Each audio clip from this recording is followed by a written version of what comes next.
اس پاک خاتون کے پاس اللہ کا فرشتہ آیا اور کہا، اے کنواری مریم، اللہ تجھے نیک اولاد عطا کرنا چاہتا ہے۔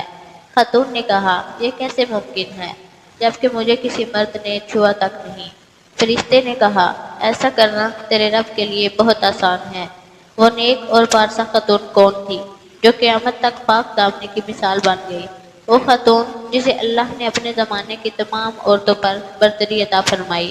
حضرت بی بی مریم علیہ السلام کے والد کا نام عمران اور والدہ کا نام حنا تھا۔ حضرت عمران حضرت سلیمان علیہ السلام کی اولاد میں سے تھے اور ان کی اہلیہ حنا داؤد علیہ السلام کی اولادوں میں سے تھی۔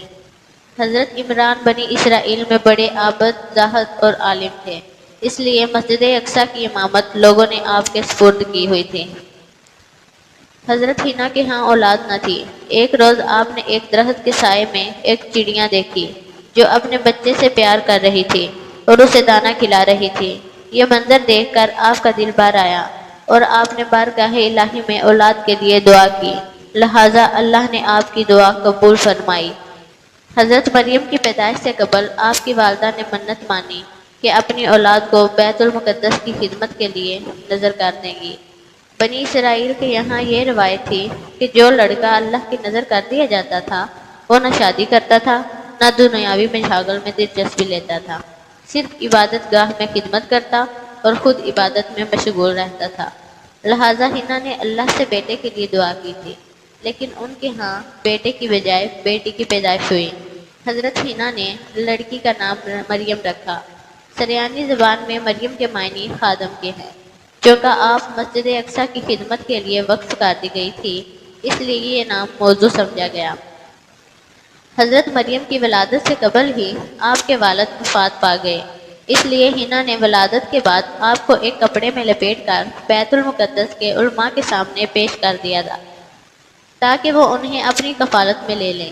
جب حضرت مریم بیت المقدس میں لائی گئی تو مجاوروں کے درمیان اختلاف پیدا ہو گیا، ہر کوئی خود کو آپ کا زیادہ حقدار سمجھتا تھا۔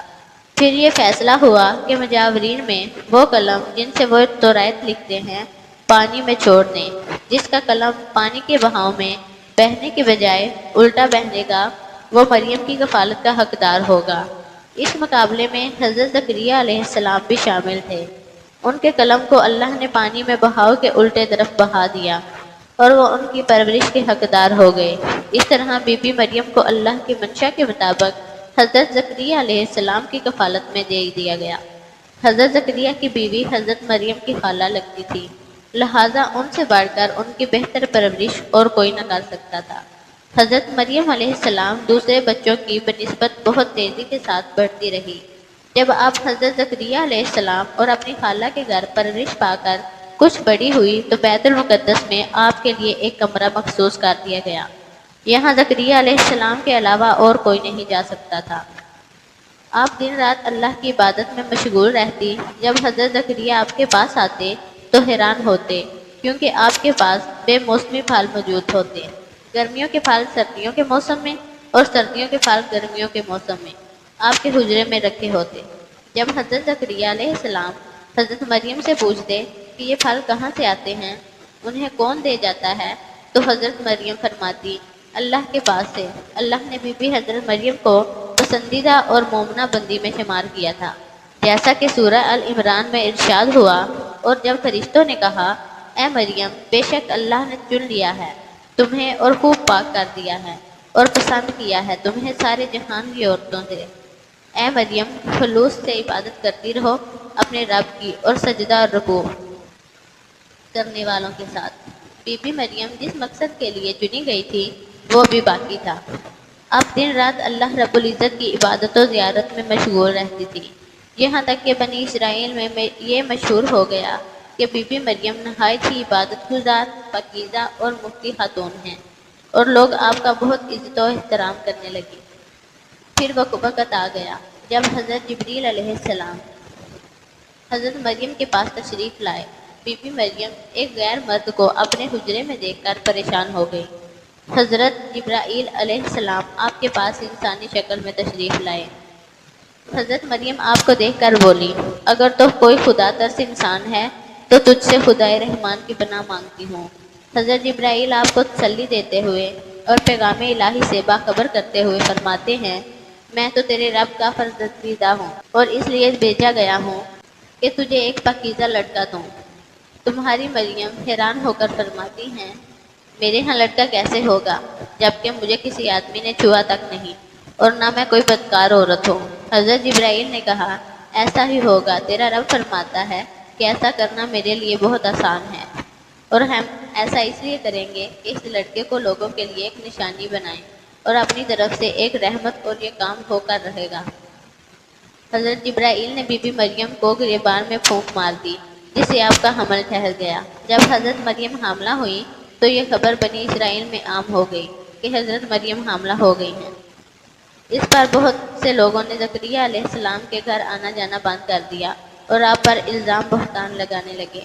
حضرت مریم بیت المقدس سے نکل گئیں اور دور ایک مقام پر جا کر ٹھہری۔ آپ اس مقام پر تنہا رہ رہی تھی کہ ایک دن آپ کو درد روح شروع ہو گیا۔ آپ نے ایک درخت کا سہارا لیا اور تنے کو پکڑ کر نیچے بیٹھ گئی۔ آپ جس درخت کے پاس بیٹھی تھی وہ ایک خشک درخت تھا۔ جب آپ اس درخت کو ہلاتی تو معجزے سے وہ درخت سرسبز ہو کر پھل دیتا تھا۔ حضرت مریم درد سے بے چین تھی، بدنامی کا خیال تھا۔ آخر گھبرا کر کہنے لگی کہ کاش میں پہلے مر گئی ہوتی اور بلی بسی ہو گئی ہوتی۔ اس مشکل وقت میں اللہ نے حضرت مریم کے قدموں کے قریب ایک نہر جاری کر دی اور صدا آئی کہ پانی پیو اور کھجور کھاؤ تاکہ جسم کو تقویت پہنچے، پھر اپنی اولاد کو دیکھ کر آنکھوں کی ٹھنڈک پہنچاؤ۔ اسی عالم میں حضرت عیسیٰ علیہ السلام کی پیدائش ہوئی۔ آپ اپنے بیٹے کو لے کر قوم کے پاس آئیں۔ قوم کے لوگ آپ کی گود میں بچہ دیکھ کر غضبناک ہو گئے اور الزام لگانا شروع کر دیا۔ ہر طرف سے لوگ طعنے دے رہے تھے۔ حالت زار تنگ ہو گئی۔ تب مریم علیہ السلام نے بچے کی طرف اشارہ کرتے ہوئے کہا کہ اس بچے سے بات کر لو، تمہیں تمہارے سارے سوالات کے جواب مل جائیں گے۔ سرکش لوگوں نے کہا، بھلا یہ دودھ پیتا بچہ ہمارے سوال کا جواب کیسے دے گا؟ اچانک عیسیٰ علیہ السلام نے بولنا شروع کر دیا۔ بچے نے کہا کہ بے شک میں اللہ کا بندہ ہوں، مجھے اس نے کتاب دی ہے اور مجھے نبی بنایا ہے اور مجھے بابرکت بنایا ہے، جہاں کہیں اور مجھے نماز اور زکوٰۃ کی وصیت کی ہے جب تک میں زندہ ہوں، اور اپنی ماں کے ساتھ نیکی کرنے والا، اور مجھے سرکش بدبخت نہیں بنایا، اور مجھ پر سلام ہے جس دن میں پیدا ہوا اور جس دن میں مروں گا اور جس دن زندہ کر کے اٹھایا جاؤں گا۔ اس کے بعد حضرت مریم حضرت عیسیٰ علیہ السلام کو لے کر مصر چلی گئیں۔ جب حضرت عیسیٰ علیہ السلام کی عمر مبارک 13 سال ہوئی تو بیت المقدس واپس آ گئیں۔ روایتوں میں حضرت مریم علیہ السلام کی تاریخ وفات 35 عیسوی اور آپ کی عمر 51 سال لکھا گیا ہے۔ اس کے علاوہ کیتھولک اور ارتھوڈکس عیسائی بھی حضرت مریم علیہ السلام کو نہایت ہی عقیدت و احترام کی نگاہ سے دیکھتے ہیں، اور آپ وہ واحد خاتون ہیں جن کا نام قرآن مجید میں درج ہے اور بائبل کے پرانے عہد نامے میں بھی موجود ہے۔ حضرت عائشہ سے روایت ہے کہ نبی صلی اللہ علیہ وآلہ وسلم نے فرمایا، اللہ نے مجھے خبر دی ہے کہ جنت میں میرا نکاح مریم بنت عمران، موسیٰ کی بہن کلثوم اور فرعون کی عورت آسیہ سے ہوگا۔